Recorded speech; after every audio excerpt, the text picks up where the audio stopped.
podcast. I'm Not Great Parent Molly, and this is my co-host, Not Great Parent Nathan. Hello, yes. And I know Not Great Parents doesn't sound like the goal we should have, but that is our goal. Yeah, I guess if there are new listeners to the podcast, if you haven't gone back and just binged the whole thing from the beginning. I'm sure. Oh, I mean, we got super fans.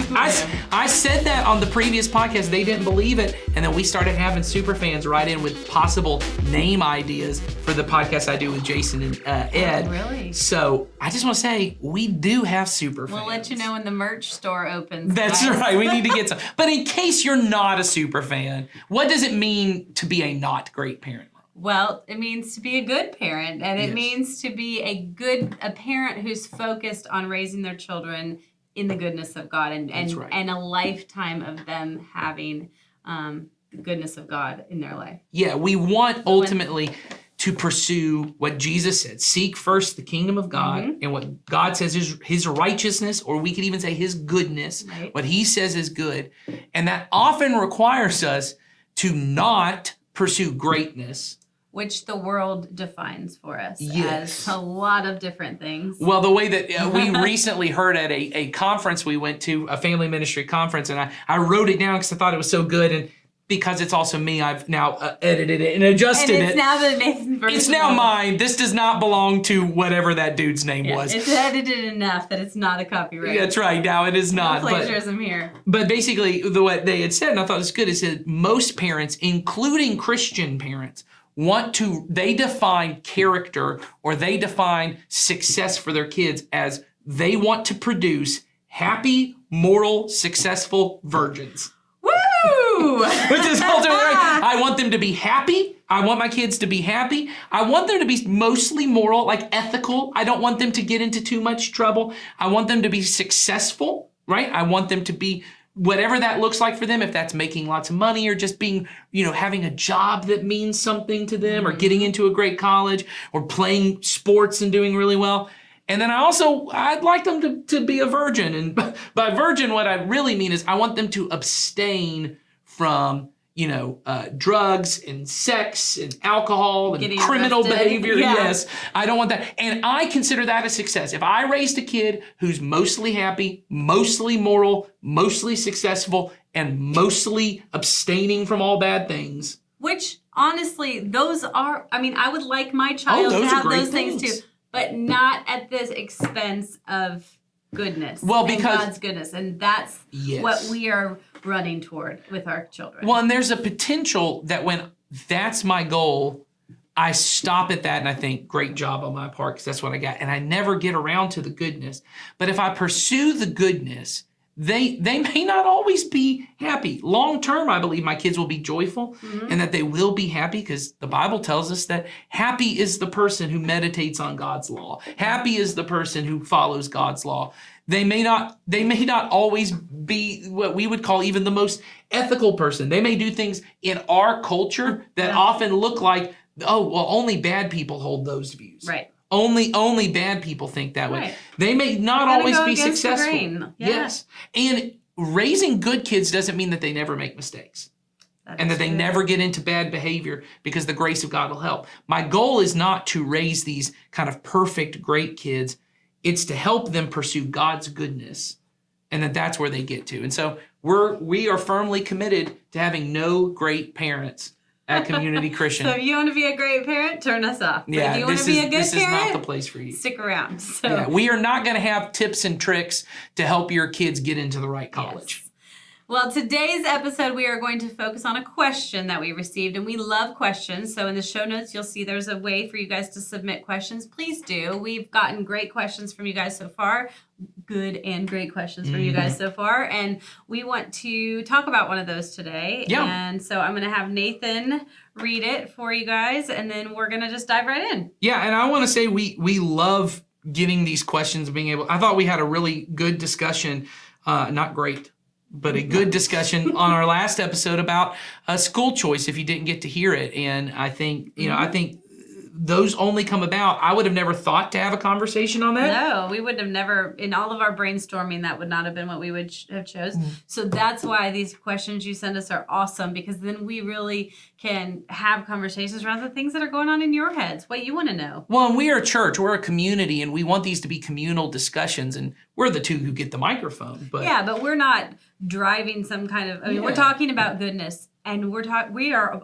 both parents also, and we're just trying to do the right thing, and we're just trying to raise our children in the goodness of God also. So, we're see just how it works facilitating out. a conversation here. So tell them how they can send the questions in. Oh, so if you go to the show notes, there's a link, and that will take you to a form to submit the question, and then we will receive it, and then listen. And we're currently answering basically all the questions that we're getting. We're trying to get to them as quick as we can. So here's the question. I would like to hear a discussion about balancing punishment/consequences with grace/understanding.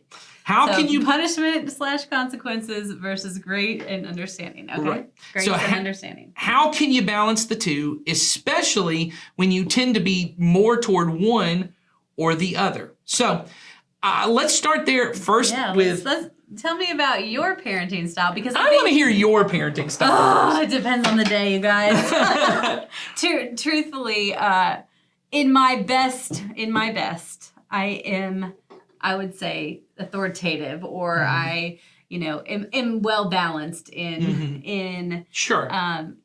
telling my children what to do, but also letting them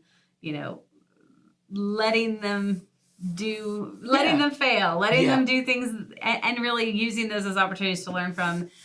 In my worst, when I am tired, to be honest, I'm the most passive. When I'm tired, and when I'm in a place where I'm just trying to get stuff done, I'm authoritative. And so I'm all over the board. Yeah. But that's me. Well, don't you think this would be a good time for us too to plug these parenting ministry events that we have? Yes. Because the definitions you're kind of using here came from a parent seminar we did maybe like 6 months ago. 2 months back. About this kind of idea that there are really 3 types of parenting styles. There's the authoritarian one, who is very strict and very focused on rules and truth and behavior, and so there's not a lot of wiggle room for mistakes, and there's a lot of rules in the house and all of those kind of things. And then there are passive parents, which are really focused kind of on maybe more feelings and more on the kind of relational side of things. They're a little more loose on the rules. They tend to not have as many legalistic kind of things going on. And the model we used is out in John 1. Jesus is described as being both full of grace and truth. And so what ends up happening a lot is sometimes we have this view that, the authoritarian parent is the truth parent. They're the disciplinarian. They're the ones who got all the rules and they're willing to dole out the consequences. Then there's the grace parent who's very passive, right? And they kind of just are like not making things a big deal. And then there's the third type, which is the balance of grace and truth, which is authoritative. There are parents who, we do have rules and we do have consequences, but those are always followed up with some kind of compassion and understanding. And I'm a feeler, so passive is easy for me to go to, but because you can sympathize. But I grew up in kids. an authoritative. But what my learned parenting is very authoritative, and so not authoritative. Authoritarian. Oh, the words, guys, they're hard. Strict. The strict side. So I grew up in a very strict, like, this is what if I say it, you do it kind of thing. It was loving, but it was very like, lots of rules. I always knew what a consequence was going to be before I ever even did anything. Right. Like, it was always outlined, all that. So that was my learned parenting. And then my natural way is a little bit passive. So I really do run into sort of the inconsistency from time to time.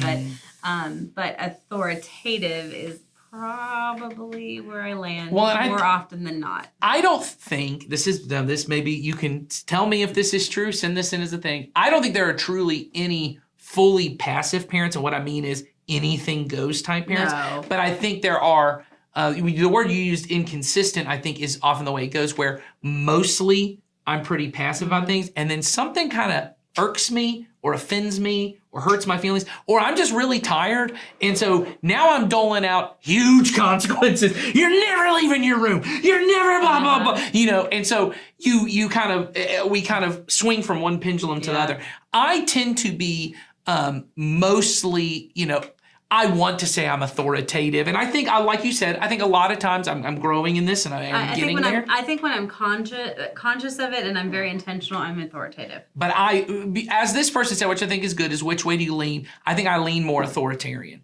I lean more, I said it, you do it. This is just the way it is. We don't have, here's the standards. Everyone lives up to them. And means that tends to be more my style. So I think you lean more passive. I lean more authoritarian, maybe together. Maybe. And I'll say, I think that's kind of the way it goes. I'll say in my marriage is my wife is more on the passive, not fully on the that side, but of the two, we kind of balance. And in our home, my husband is very passive, and so for us, I have to lean the other way, right? I'm against what's normal to me because and I think that when I say that was what I learned from my parents is that I at my core know there has to be some level of kind of not strictness, but some level of boundaries and rules and things that are and I think not as negotiable. I think in this kind of dichotomy that we set up of good, not great, for certain segments of people, and this is why we say a lot, greatness looks different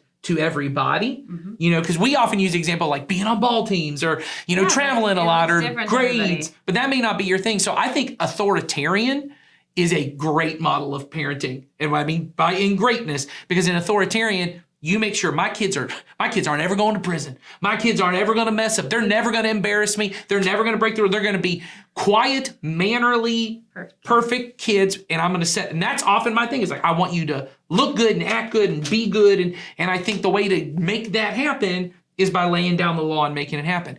But I think in kind of our culture, the passive side also is a path to greatness for many because I'm very in touch with my kids' feelings and everyone's happy all the time. And we're really, in that happy, moral, successful virgin category. We think passive is the way to get to that happy part.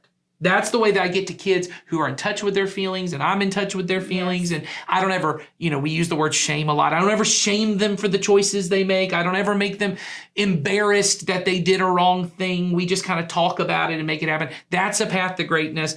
And the authoritarian is the path to the successful behavior virgin kind of side of things where we don't ever mess up or do anything wrong, but I may not be in touch with their feelings. And we want to be parents who are focused primarily on raising my kids to love God and love people.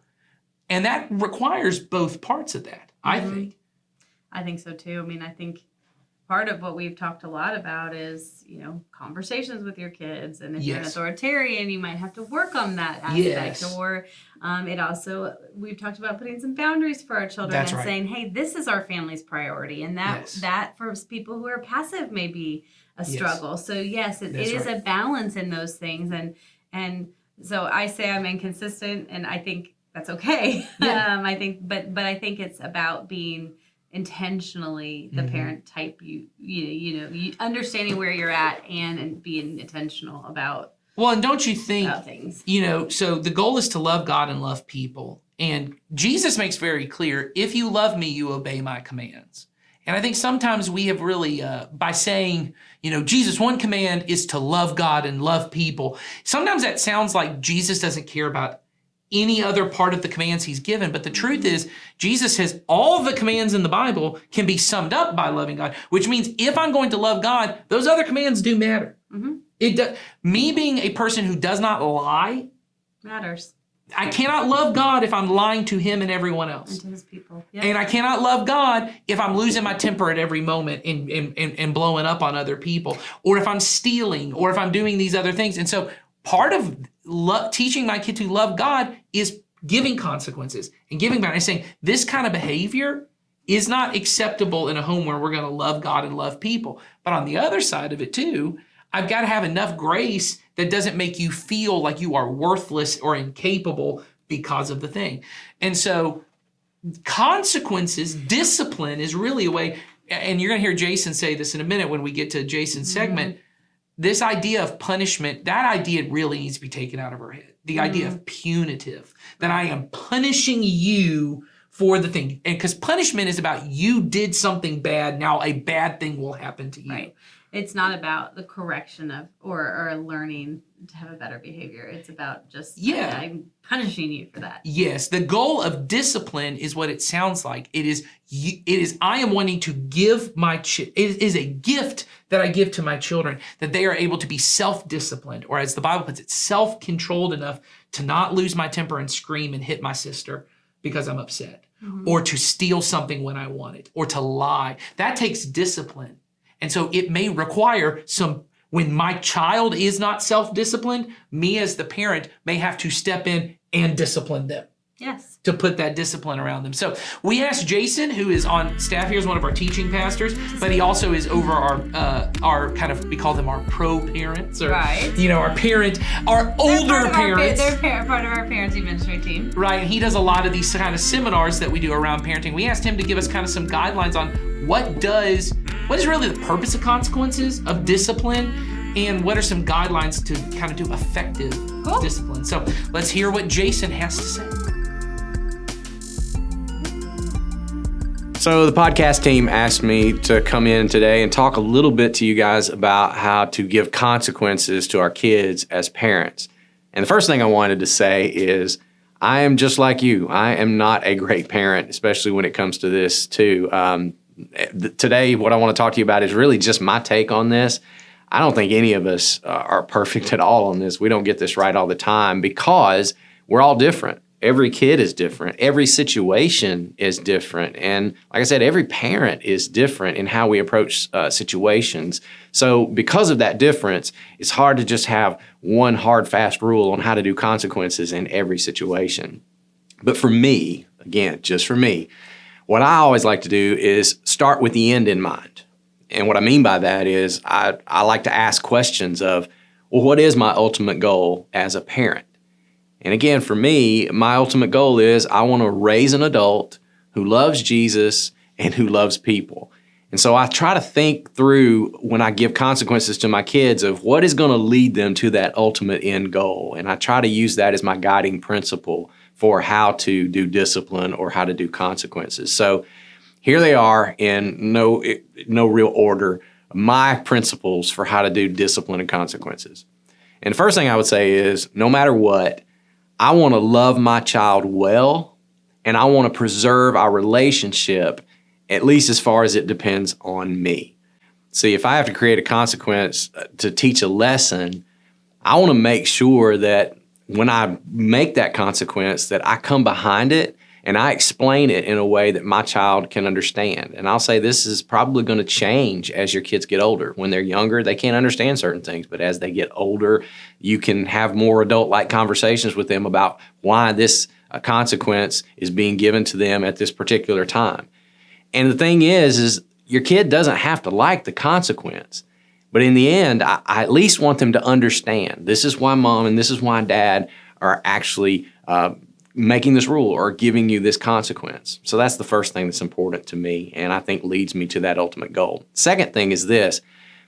I just personally believe natural consequences are better than manufactured consequences. And you know what I'm talking about, the kind of punishments that we bring into our kids. Those have a place and there's nothing wrong with them. But I think anytime that you can allow a kid to experience the natural consequences of their actions, you're in better shape. And again, of course, there are limits, and you've got to be wise on this. I mean, for example, you can't let a child go play in traffic and then reap those natural consequences. You've got to step in and create some artificial consequences so that they learn that lesson. So you have to be wise about this, of course. But if you can, first of all, issue a warning to your child and say, look, if you do this, this is most likely going to happen to you. And then you leave them with that warning and then you just kind of let them go experience it. What I've found over the course of my parenting is that life is a much better teacher than I will ever be.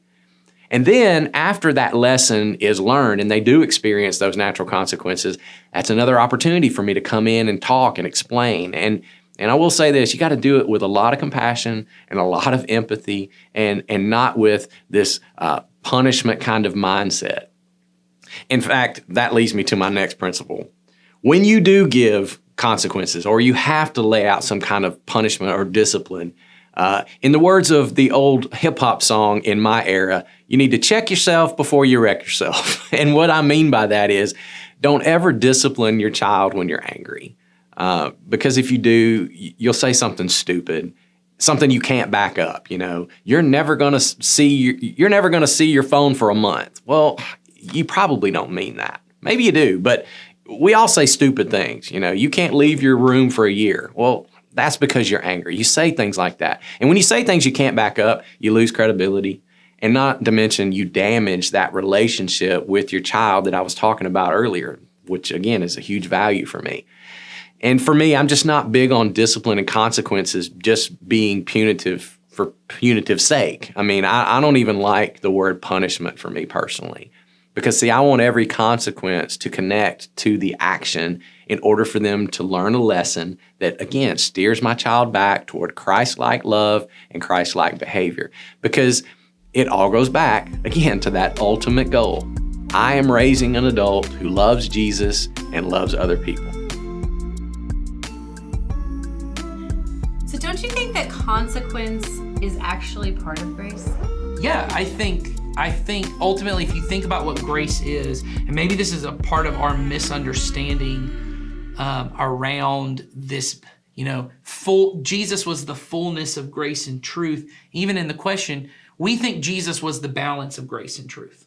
Right, and I've even heard that taught before, that more in terms of love, but Jesus is love, so that it was the balance of the two. But right. Really, He's the fullness of both. He's the fullness of both. He is the perfect combination of the two. Yes, that what Jesus ultimately is, and we see this, there's this idea, I think, because when you talk about it in terms of a balance, what you think is, there are times I have to give grace and just not give them truth. Mm-hmm.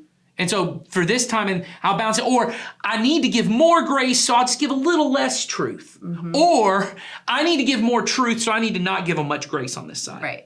But grace is, here's what I think is important, is grace is God's grace at least, is God's activity in my life, his power in my life to either help me to do, enable me to do, or do for me what I can't do for myself. So often when we talk about God's grace, what we mean is forgiveness of sin. Right. We think I received the grace because he died on the cross for my sin. True, but grace in the original Greek language, the word for grace is this word charis, which is where we get the word charisma from. Right.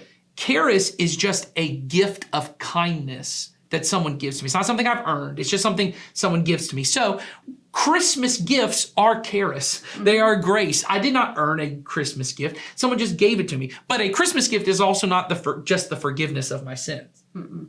The reason grace is tied to the forgiveness of our sins is because grace is the gift of mercy, the forgiveness of my sins. That is something I didn't earn, that God has given to me. Grace was the gift. But grace is also the gift of patience that God gives me when my kid is losing their mind and I want to just scream at them, but then I choose to be calm and patient. I think the best way to think of grace is God's gift of power in my life. It's just God's gift to me. And that may be mercy and forgiveness of my sins, right. But it also may be power from the Spirit of God to do what I can't naturally do. So when I look at, well, what does it mean to be full of grace and truth? Mm-hmm. Grace is someone choosing to give me something I don't necessarily deserve. It's just a gift, right? And truth is about me holding up, this is what reality is. This is the way the world works. And so grace and truth are not opposites that are at odds with one another. They're bound together. They're bound up together. And I think that's just important for us to understand about God, that God giving us truth, the Jewish people would think of the law as God's grace. God's telling us the best way to live. Right. I was going to say, he didn't just die for our sins. Yes. He did. That was the great act that he did. But before that came all this teaching. Yes. And they really were tied together because all that teaching involved, this is going to happen. And it's, then you're going to have a new covenant with me and it's going to look different. But he brought with him not just this act of saying your sins are forgiven. He brought truth Yes. with it. And they were together. What John is trying to do in John 1 by saying Jesus was the fullness of grace and truth, what he's doing is he's actually drawing on, and we've recently been using this verse in our Sunday morning worship where God revealed himself as Yahweh, the Lord. I am full of abounding love and faithfulness. But then he follows that up by saying, we haven't done this part, but you'll see this is, he also says, he says, I'm slow to anger, which is kind of the grace side, is I am giving gifts to you. You don't deserve me to be slow to anger or to be compassionate about your little pitiful human problems because I'm God. But that's a gift I give. I care about these things. The truth part is where he says, but don't think that I don't care about your sins. He says, I visit those sins, and that's where you hear about on the next generations. I'm going to take care of sin. Sin is going to be dealt with. And so you have to, and what he's saying is that Jesus was the fullness of those things. A God who cares about the injustice in our world. The God who cares about the sin in our world that leads to death. Because sin, the natural consequence of sin is death. It's just the natural consequences. The way Paul says in Romans, is the wages of sin. The cost of sin is death. Death is not the punishment God gives us for our sin. No, that's natural. It's just the natural consequence, right? If I punch this table, God didn't punish me because my hand hurts. It's the natural consequence of what it is. Jesus gives me this gift of grace that he comes in, he's willing to take that away. So when you come to parenting, you talk about consequences, as you already said, me holding up truth to my kids is not a balancing act that I have to somehow also bring grace into it. It is a gift of grace. So will you read the question that we were given again? Yes. Because I think we're going to kind of reframe the question maybe a little bit. Yes. Here. So the question ultimately came down to, the final part of the question is, they said they want to hear a discussion. It says, how can you balance the two, consequences and grace and understanding, when you tend to be more toward one or the other? And here's what I would say. A parent who is authoritarian, I'm going to talk to myself here. Yeah. I am not always giving the truth of things to my kids. I'm not giving them the fullness of truth. So when I say to my kid, this is unacceptable. No one acts like this in my house. You can't do this. This is who you are. The truth that I am espousing to them may necessarily be true. I don't want you to act this way. But it is not the full truth But of it's who not they the are. full truth. The full truth in that situation is, I'm going to love you even if you keep doing this thing. Oh, who wants to say that when you're mad at them? That's what I'm saying. The full truth is, even if this happens, and the reason I'm doing this is because I love you. And the passive parent who comes in when your kid steals something or lies and comes in and goes, baby, I know you're just tired. Right. That's what it is. And doesn't come in and say, you know what? You were being selfish. Right. The only thing you're focusing on is yourself right now. Right. That's all. They're not really giving a gift to that child. No. They're not being gracious because they're not giving the truth in that situation. There is a way, and this is what we see in Jesus, a way to give a gift that is the gift of truth. Right. That is the gift, and that it's done in such a way that it, not that it is perceived as a gift, because I think when you give consequences, no kid is like, thank you, can I have another? What a gift. I love these What a consequences. gift. Yes. But you know, as a parent, I'm actually gifting this to my kids. Because there have been consequences. I'll just say it. There have been ways that I've given consequences, and it was right for me to have given a consequence, but the way I did it was a burden to my child. So I think that, right. And I think that the consequence and the way in which you speak to your child along with the consequence matters. Yes. Well, Jason said in his thing, he said, whenever you give a consequence, I thought this was really good. He said, you always want to come behind it and try and explain it to them. Yes. The reason that because you stole this thing, you now have to. So when we have consequences in our home sometimes that if you take something from somebody else, which all kids do, they take things that don't belong to them, you have to go back and make amends for that. Mm-hmm. You have to go, and often it's you have to buy a gift for that person because you took something from them, and just returning the item isn't enough. Because you've now wounded that person. So you're going to apologize to them and you're going to say, hey, because I feel bad, here's kind of the amends I'm making. But we explain that to my kids, right? We sit down, we say, this is what it is. Or if you tell a lie, right? We always say, there are only 3 rules in our house. There are only 3 rules. And this is not original to me. This is from a pastor named Andy Stanley. And I thought it was so brilliant. The only 3 rules in our house is no, so starts with no dishonesty, no disrespect, no disobedience.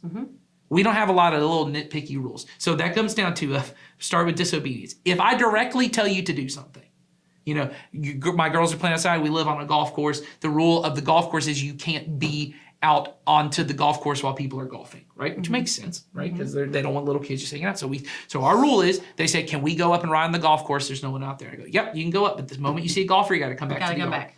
So if I come outside and I see you're out there talking to a golfer or riding around, Never happened. Yeah, if you're riding around, that's disobedient because I just told you. It's not really a rule in our house. It's just I just told you not to do it. Or if I say, hey, go put that up and come right back, but you went and then you went through all the cabinets and did all this, that's disobedience. Yep. There's a problem with that. Disrespect is pretty obvious. Yep. Rolling of the eyes, calling mean names, right? And I don't just mean to me. Property, property, things like that. Disrespecting other people. And then finally, dishonesty. If you're just not telling me the truth, we'll have a consequence for those things. If you break something, if you mess something up, if you spill something on your shirt. If you have an accident, those things happen. Yeah, there's not going to have that. Or if you legitimately just make a poor decision. I mean, we have this all the time. Oh, yeah. You just legitimately make a poor decision. There's not a lot of consequences for those things. We don't have consequences around grades. We don't have consequences around, all these different kinds of things. We just don't have a ton of rules. I'm constantly saying to my children, it's not always about what happens in the moment. It's often about what you do afterwards. Yes. So is it that you're honest about what happened? Or Yes. was it that you, if I tell you to do something, were you respectful in return? And so I say that constantly, we're all going to mess up. We're all going to have things, but it's what we do at that point that matters. That's what matters to me as a parent. Yes. And then as a parent, I have to help my child understand what the right thing would have been and help them maybe understand why it happened. Yes. So that then maybe next time it doesn't happen in the same way. Well, It might happen 20 times. But we only, and maybe I didn't make this part clear because I 100% agree with what you said. So I want to make this part clear the way we do our rules. Those are only things that are between us and our kids. So I want to say this. Disobedience is if I tell you to do something and you don't do it. Disrespect is they're going to be disrespectful with their sisters. It's going to happen. I don't know a way to get. They're going to argue with them more than they should. They're going to do all these kind of things. We allow our kids to argue with us. I know a lot of parents don't. We have a lot. If they don't like a rule we make, they're allowed to tell us I don't like it, and they're allowed to tell me all the reasons they don't want to. If they ever get disrespectful, then we got a problem. If it's because you're so stupid, Mom, you're so whatever, that's what we got the problem. And you at the end, may say, okay, well, thanks for sharing, but the rule's still the rule. Well, and then part of the grace and truth is I want to illuminate the truth to you because the grace, the gift that I have as a parent is I have experience. I have wisdom. I know how the world works. So when I say, hey, don't yell at your sister like that, they don't get in trouble for yelling at their sisters. They get in trouble when I tell them to stop yelling at their sisters. And then they now have disrespected you. I've come in and I've come in, well, yeah, you disobeyed what I just told you to do, right? We don't have a lot of rules around, I know it sounds silly, like jumping on the bed is not something you get a consequence for in my house, unless you're doing it and I come upstairs and I go, hey, remember, we're not jumping on the bed. And then they continue jumping on the bed, right? And I know these sound like small different things, but like cleaning the room. My kids' rooms are disgusting. But there's no consequences for it unless I just came up and said, hey, clean this mess up. Right. And then you choose to continue and go play. Right. Right? But unless you've established that consequence too, which you may go in and say, we're all going to watch a movie. If your room's clean, you can watch the movie. Yeah, so I think that's a really good example. Let me get to that in just a minute because I think that's a good example. I wanted to finish on for my kids, and I know this is different. Jason said this in his sermon on Sunday. I thought it was funny. I thought, great minds think alike, or it's foolish groupthink. Yeah. Either one is possible. Great minds. So here we go, guys. Yeah. So when he said the thing about, he said to his kids, and I think a lot of parents say this to their kids, if you tell me the truth, the consequence will be less. We've actually gone farther. I have told my kids, if you tell me the truth, there will be zero consequences. Yeah. If you are the one who comes to me and confess, I stole this thing. But if I had to come to you and ask you to tell me the truth? Well, yes. And if you lie to me, if I come to you and ask you and say, hey, Miss Molly said you were disrespectful to her at church on Sunday. Is that true? And if they say yes. If they say yes, and then we talk about it, then I go, okay, well, let's figure out, and I want to be clear. That doesn't mean that we go, okay, everything's good. No. What it means is I go, let's talk about how you make that right with Miss Molly. Because ultimately what I want, and Jason said this too, is I'm raising an adult. And the way I raise an adult is not when they're 25 go, your boss just called me and said that you mailed off to him. Guess what? I'm not coming to see you for Thanksgiving. That's, there's no consequence I can give a 25-year-old. And please tell me the boss isn't calling home. Yes, exactly. Right. But what I do want is I want to train my child to know how to have that. So I will say this, to my daughters, that feels like a consequence. When I say you're going to go to Miss Molly's office and you're going to tell her you're sorry that you were disrespectful yesterday, that feels like a consequence. But we're not going to have To you, it's a gift. Yeah, well, it's a gift to me. But It's like, here, I'm going to give you this gift. But it's not compounding consequences. No. And now you're grounded for a week. No TV for a month because I heard you mouthed off to somebody. And I'm not saying that you can't do those things. What I'm saying is I think you want to start having this reimagining of what's the purpose that I am upset that my child disrespected another adult. Is it because I'm embarrassed that I have a mouthy 7-year-old? Might be. As Jason said, don't do it out of anger, right? Right, don't do it out of anger. A great parent is the parent whose kids never mouth off. The great parent is the one that never wants to be embarrassed in front of anybody. The great parent is the one that never corrects their kid anywhere publicly. The great parent is the one that, does not handle any kind of thing like that well. But what I want to think about is when I look at my child, what's the reason it bothers me that they mouthed off, not just to an adult? Why does it bother me that they just called their sister stupid and ugly?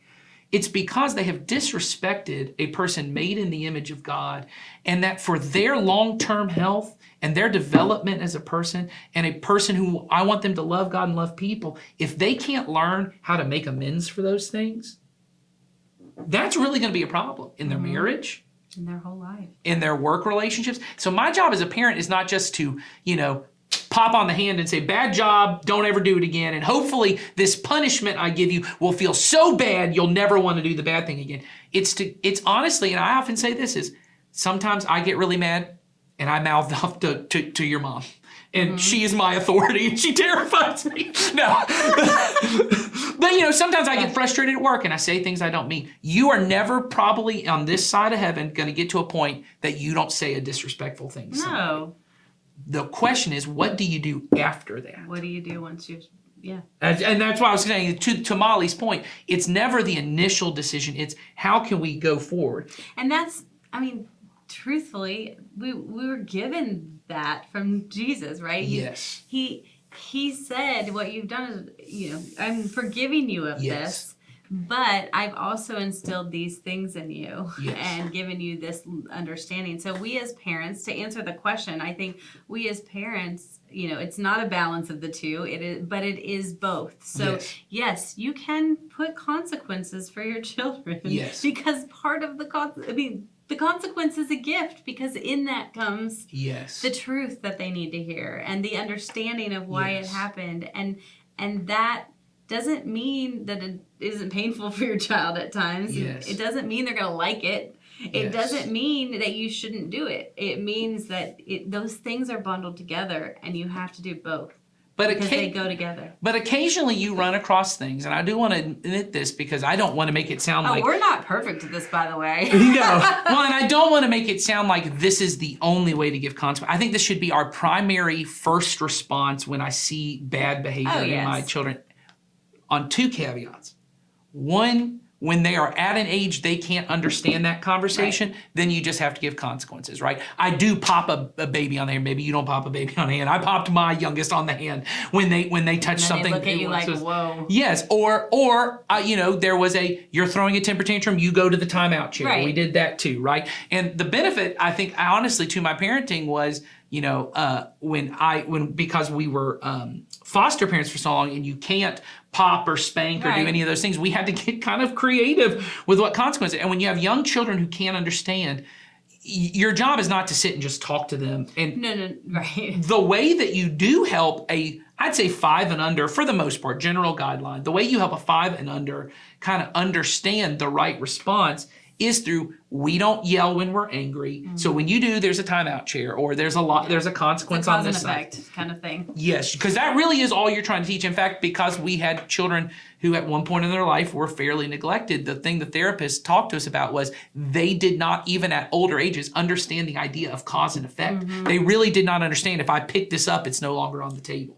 The idea of like cause and effect, and that's what you're trying to do with birth through really these early ages is you're not trying to sit down and go, now how can we apologize to Miss Molly?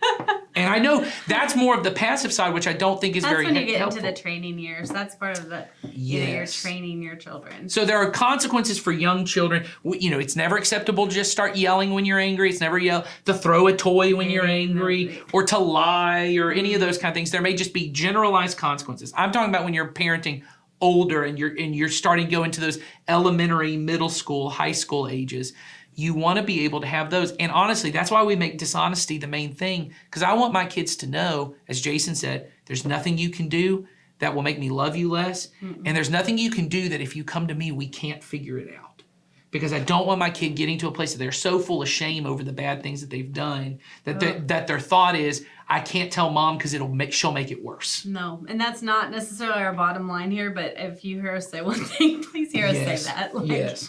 Please hear us say, that you reinforce with your children that there's nothing that we can't work out together. Yes. And that, we are not labeling you as this horrible person because of this thing that you did and let them carry that shame. Well, and I think you should know that as a parent. I think one of the hardest things about parents is that you do love these kids, and ultimately you want them to like you. Oh, yes. You really do want them to be good and successful and virgins, but you also want them. I want them to come home and hang out with you. And be Yeah, around you want them to, and you want your 6-year-old. It's so weird how you really want a 6-year-old to like you and say, So "Mommy and Daddy are the best."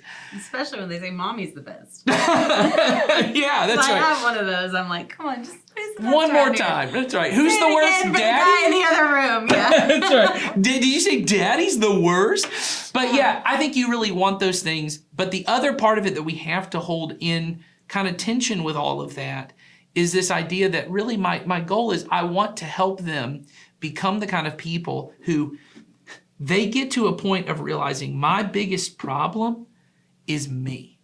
That my biggest problem is my inability to love God and love people. Your children are selfish. I know you think they're not. They are selfish. Babies do not cry because they go, I know my mom wants the experience of breastfeeding me, so let me cry and do those things. And I don't mean this in a bad way. They're self-focused because they go, I'm hungry, I need something to eat. Yeah. Your 3-year-old, I know they bring you the gift, but I don't know if you've noticed this, when they bring you a little toy and they go, I made this for you, Mommy. It's not for selfless reasons. It's because when Mommy gets it, she goes, thank you so much. Thank You're you such so a much. sweet boy.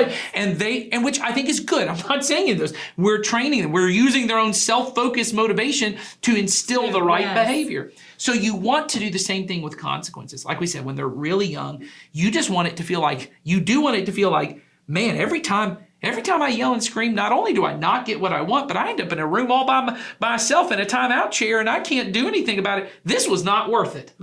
Right? So they instill that in young age. And as they get older, you want to do the same thing. I remember reading the book Boundaries by Henry Cloud, and he described an example of the mom who comes in and she's got a 13-year-old son and they're all going out for ice cream. And she goes, your room is a mess. This is disgusting. This is what you were talking about earlier. This room it's disgusting. And mom comes in and starts nagging and yelling and saying, you need to clean this up and you need to get this done because we're going for dinner. This room's a mess and you need to blah, blah, blah. And he said, even though you're saying the word you need, all that kid needs is for his mom to get off his back. Right. He doesn't need to clean his room. He's thinking, I want mom to stop yelling at me. Yeah. She goes, but if you come in and go instead, hey, look, we're all going for ice cream. And everyone whose room's clean is getting ice cream. We're leaving in 10 minutes. That's enough time for you to get this done. Now, the problem is not that my mom is yelling and nagging. The problem is I got a dirty room and I got 10 minutes to get it done. The problem is I want ice cream. cream. And what's in between me and ice cream is a messy room, not a yelling, screaming mom. And so when you give those consequences, but the hard part about that is delivering on those consequences if they don't get it done. When they don't clean that room, and I've been this parent, sitting at the ice cream store and 3 of my kids have ice cream and 1 doesn't. And that little old lady walks by and goes, do you not like ice cream? And they say, no, my mom and dad said I couldn't have any. And the old lady goes, Oh. Oh, the judgy eyes. Oh. Yes. Oh. Aren't you terrible? As all the old ladies. Oh. Aren't you terrible? And the feeling you get as a parent of being like, oh man, not only is my kid mad at me, these people are judging Yes, me and blah, yes. blah, blah. Grace always costs the person who gives it. Grace always costs the person who gives it. It cost Jesus his life. Right. True. And you as a parent who are going to give the gift of grace, which is at times consequences for behavior, it will cost you the fact that your teenager is mad at you, or the fact that other people might judge the decision you made, or that at times your house is not peaceful, or you didn't get the fun experience you wanted of going on the trip and having the fun thing. But that's truly what gift giving is. A gift is something that is not about you. That's right. It's about them. And so I think it's really important when you ask this question, you wanted a discussion on it. And I think we've kind of discussed it through. But that's, I think, where we want to land is consequences are not opposed to grace. They are a gift of grace when done properly. When not, they become this authoritarian thing of all I care about is your behavior. Is the action. Which I hope for all parents. I mean, I'm authoritarian and I feel guilty over this sometimes, but I know at the truth, all I care about is not my kid's behavior. And so that's not even the truth, right? So I'm not really giving them the truth in that moment. And the passive parent who says, I don't care about my kid's behavior, you don't think that's true either. Yeah.